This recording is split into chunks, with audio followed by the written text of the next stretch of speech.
Imagine someone eats the last slice of pizza without asking. Are they selfish? Possibly. Are they a covert narcissist? Calm down, Detective TikTok. We need more evidence than one missing pepperoni. The internet often uses narcissist to describe anyone who is inconsiderate, annoying, or suspiciously enthusiastic about posting gym selfies. But ordinary selfishness and covert narcissistic behavior are not the same thing. First, ordinary selfishness. Everyone behaves selfishly sometimes. We get tired, distracted, or temporarily possessed by the spirit of me, myself, and I. A selfish person might dominate a conversation, cancel plans for their convenience, or forget to consider your feelings. But when confronted, they may recognize what they did, feel genuine remorse, and try to repair the damage. They might say, "You're right, I made everything about me. I'm sorry." No dramatic soundtrack, no 12-part documentary explaining why eating your pizza was actually caused by their childhood. Covert narcissistic traits can look much quieter.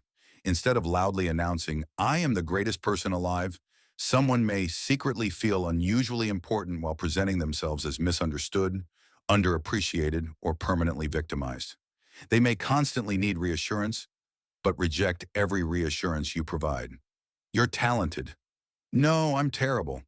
"I really admire your work." "You're only saying that because you feel sorry for me." After 40 minutes, you're emotionally exhausted and somehow apologizing for complimenting them incorrectly. Covert narcissistic behavior may also include extreme sensitivity to criticism, passive-aggressive punishment, hidden entitlement, and a habit of turning other people's pain into a story about themselves. If you say, "That comment hurt me," an ordinarily selfish person might become defensive, but eventually listen. Someone showing a covert narcissistic pattern may respond, "Wow, I guess I'm just the worst person in the world." Suddenly, your complaint has disappeared. You are now comforting the person who hurt you. Congratulations. Your emotional customer's support ticket has been redirected. The biggest difference is not one action. It is the pattern.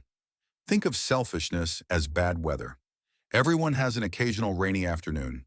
A destructive narcissistic pattern is more like living in a climate where every forecast says, high chance of guilt, confusion, and walking on eggshells. Ask yourself 4 questions. First, how frequently does this happen? A single selfish moment proves very little. A repeated pattern across different situations deserves more attention. Second, can they accept responsibility? Do they apologize without blaming you, rewriting history, or performing an emotional Shakespeare monologue? Third, is the relationship reciprocal? Do your feelings matter when they conflict with theirs? Or are you valued mainly for providing praise, attention, and emotional room service? Fourth, what happens when you set a boundary? A generally healthy person may dislike your boundary, but they can learn to respect it. Someone with deeply entitled behavior may punish you with silence, guilt, anger, or sudden campaign explaining why your boundary is psychological warfare. However, none of these signs gives us permission to diagnose someone through a screen. Covert narcissism is not a magic label for an ex, an irritating coworker, or the relative who brings 1 bag of chips to dinner and leaves with 3 containers of leftovers. Only a qualified professional can diagnose a personality disorder. Fortunately, you do not need a diagnosis to protect yourself. Pay attention to patterns, communicate clearly, and decide what behavior you will accept. Instead of asking only, "Is this person a narcissist?"